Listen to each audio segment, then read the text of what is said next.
Sabe, tem uma pergunta que está simplesmente bombando na internet e que, à primeira vista, parece até simples, mas, na verdade, ela abre uma discussão gigantesca sobre como andam os relacionamentos hoje em dia.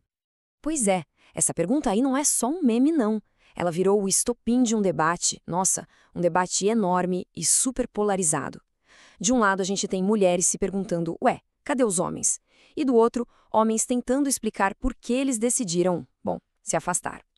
Hoje a gente vai mergulhar fundo nos argumentos, nas acusações e nas defesas que estão definindo essa verdadeira batalha cultural. Para a gente conseguir entender essa confusão toda, organizamos a análise em 5 pontos principais. Primeiro, o sumiço dos homens. Depois, as duas visões totalmente opostas sobre compromisso, as novas e bem confusas regras do jogo dos encontros, uma crise de respeito que parece ser geral e, por fim, o que estão chamando de a grande retirada. Ok, então tudo começa com uma observação que, olha, parece ser um consenso geral. Os homens não estão mais agindo como antes. Eles estão menos presentes por aí, nos lugares, e principalmente aquela iniciativa de chegar em uma mulher. Sabe, o gesto clássico de demonstrar interesse parece que está entrando em extinção. A grande pergunta é, por quê? Uma das explicações mais comuns que a gente ouve é que os homens simplesmente se acomodaram, perderam a atitude, sabe, a intenção. E nesse cenário, os aplicativos de namoro teriam ajudado a transformar a busca por alguém em algo trivial, quase como pedir comida. É só deslizar o dedo, é rápido, é descartável, sem aquele esforço e a dedicação de antigamente. E é aí que a gente chega no coração do problema, o tal do compromisso. Se os homens não estão mais se comprometendo a longo prazo, isso é por medo ou é uma estratégia pensada?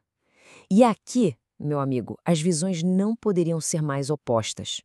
De um lado, a gente tem a acusação, a ideia de que os homens sofrem de uma fobia de compromisso crônica, sabe? Sempre com uma desculpa na ponta da língua para fugir de algo mais sério. Já do outro lado, a gente vê uma explicação completamente diferente, a de que os homens estariam fazendo uma análise de risco mesmo e chegando à conclusão de que os relacionamentos modernos são um mau negócio. Um investimento de tempo, energia e dinheiro com retorno muito baixo ou às vezes nenhum. E aqui o debate fica ainda mais interessante. Porque, segundo dados que uma das fontes cita, o casamento e os relacionamentos estáveis, estatisticamente falando, trazem mais benefícios para os homens. Isso cria um paradoxo, né? Se eles são os maiores beneficiados, por que essa suposta má vontade toda?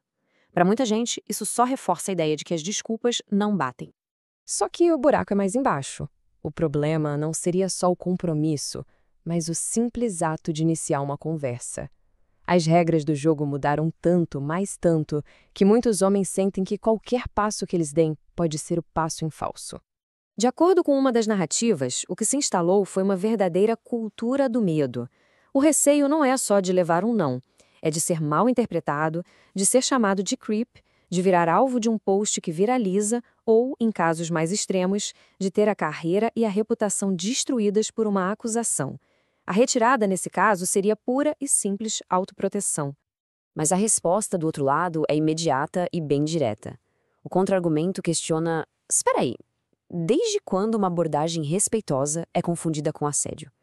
A culpa é mesmo dos movimentos sociais ou é da incapacidade de alguns homens de se aproximarem de uma mulher sem ser, sei lá, invasivo ou desrespeitoso? A pergunta que fica no ar é: o que exatamente esses homens têm tanto medo de perder? Isso leva a gente para outro conceito que está aparecendo muito nessa discussão, a ideia de que os encontros se tornaram transacionais. O que é isso? Basicamente, deixaram de ser sobre conexão e passaram a ser sobre uma troca de interesses, quase um negócio. Aprofundando essa ideia, a percepção de uma parte dos homens é que eles se tornaram um meio para um fim. Seja um jantar caro, presentes ou status. A sensação é de ser usado, sabe? De entrar num encontro onde o interesse não é na pessoa, mas no que ela pode oferecer, transformando o cara numa espécie de carteira ambulante. No fim das contas, todos os caminhos levam a uma única palavra, que parece que perdeu o sentido no meio disso tudo: respeito.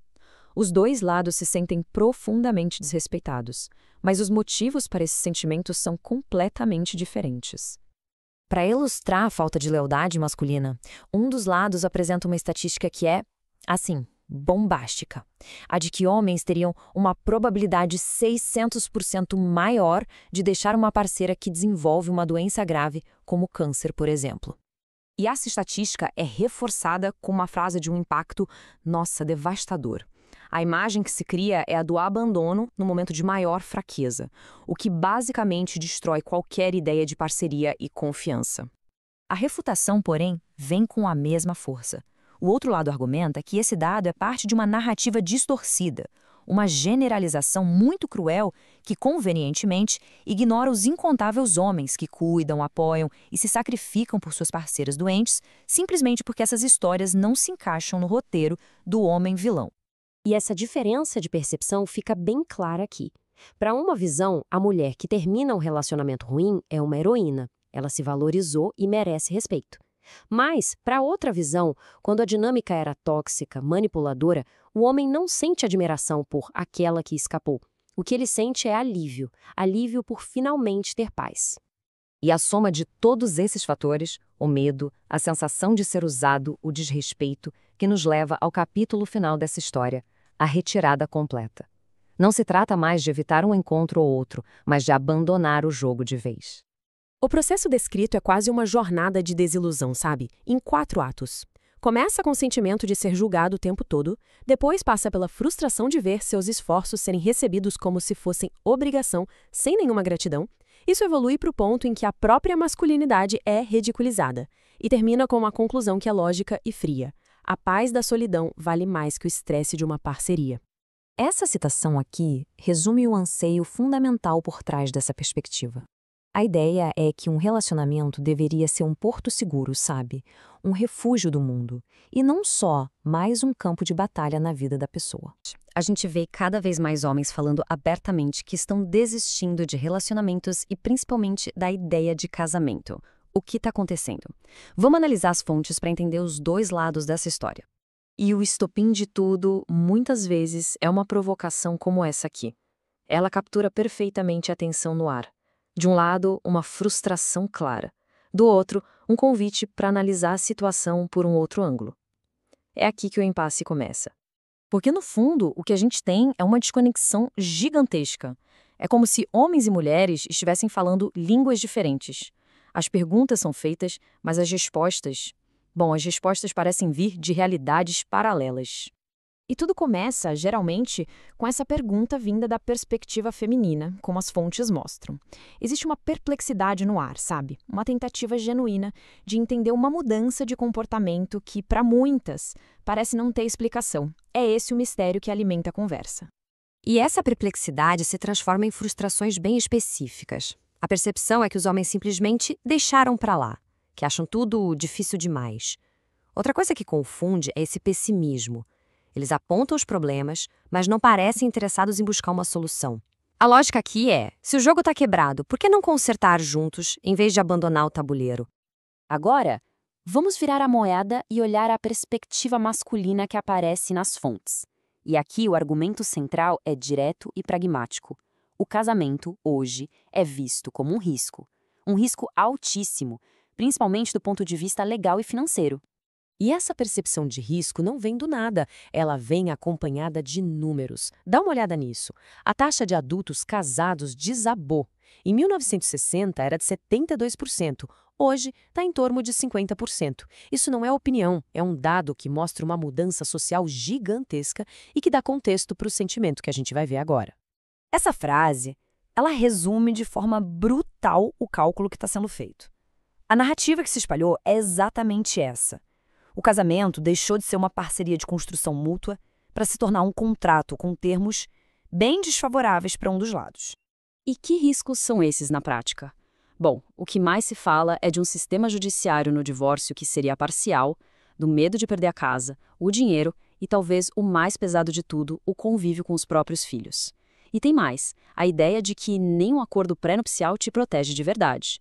A soma disso tudo resulta na visão do casamento como uma aposta onde as chances de perder são altas demais.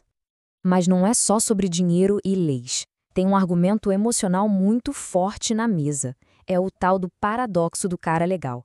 A percepção de que ser gentil, ser um parceiro atencioso, simplesmente não tem mais o mesmo valor no mercado dos relacionamentos. E este quadro ilustra perfeitamente o paradoxo. De um lado, o discurso, aquilo que se diz procurar. O parceiro compreensivo, paciente. Do outro, a percepção masculina do que acontece na prática. A escolha recai sobre outros perfis, e a gentileza acaba sendo interpretada como fraqueza ou, simplesmente, como algo entediante. E aí, quando surge aquela pergunta clássica, onde estão os homens de valor? A resposta que ecoa nesse debate é essa. Uma resposta dura, eu sei, mas que reflete a ideia de que esses homens existiam, estavam ali, mas foram consistentemente preteridos, e depois de um tempo eles simplesmente pararam de se oferecer. O terceiro pilar dessa discussão é o campo de batalha moderno, os aplicativos de namoro. O que as fontes chamam de fadiga digital é apontado como uma causa direta de esgotamento, um fator que muitas vezes impede que as interações sequer comecem. E essa é uma dúvida muito comum, que a gente ouve bastante. A confusão sobre o match que não vira conversa. Se os dois se curtiram, se houve interesse mútuo, por que aquele silêncio no chat? O que acontece ali? A explicação que aparece nas fontes segue exatamente esse ciclo. O cara investe tempo, pensa numa primeira mensagem legal, e o que ele recebe de volta? Uma resposta de uma palavra só, ou nada. O famoso ghosting. Depois que esse padrão se repete dezenas, centenas de vezes, o esforço para. Não é por falta de interesse na pessoa, mas sim um mecanismo de autoproteção contra o desgaste. No fim das contas, o resumo da ópera é este.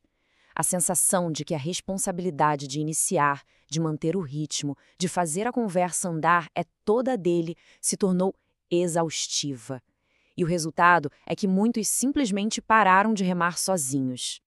Então, quando a gente junta o risco legal do casamento, o paradoxo do cara legal e o esgotamento dos aplicativos, o que a gente tem? Exatamente isso, o impasse moderno. É uma colisão frontal entre as expectativas de um lado e a realidade vivida pelo outro. E essa tabela aqui, ela é impressionante porque escancara a desconexão. Olha só, a mesma situação, duas interpretações completamente opostas. Um de um lado enxerga, eles pararam de tentar, o outro sente, tentar só me machuca. Onde um vê uma parceria, o outro calcula um risco legal. E na busca por um parceiro, um lado pergunta, cadê eles? E outro responde, fomos ignorados. Não são só opiniões diferentes, são universos de percepção distintos. E essa citação, retirada de uma das fontes, amarra tudo com uma teoria, a de que as regras do jogo mudaram. E o que a gente vê hoje não seria uma desistência masculina, mas sim uma adaptação estratégica, um afastamento calculado de um sistema que, na percepção deles, parou de funcionar a seu favor. E a gente termina com essa pergunta, que fica para reflexão. Se de um lado e do outro existe a sensação de que o jogo tem cartas marcadas, quem é que tem a coragem de sentar na mesa e propor novas regras? Esse é o grande impasse que define os relacionamentos hoje. E o futuro? Bom, o futuro está em aberto.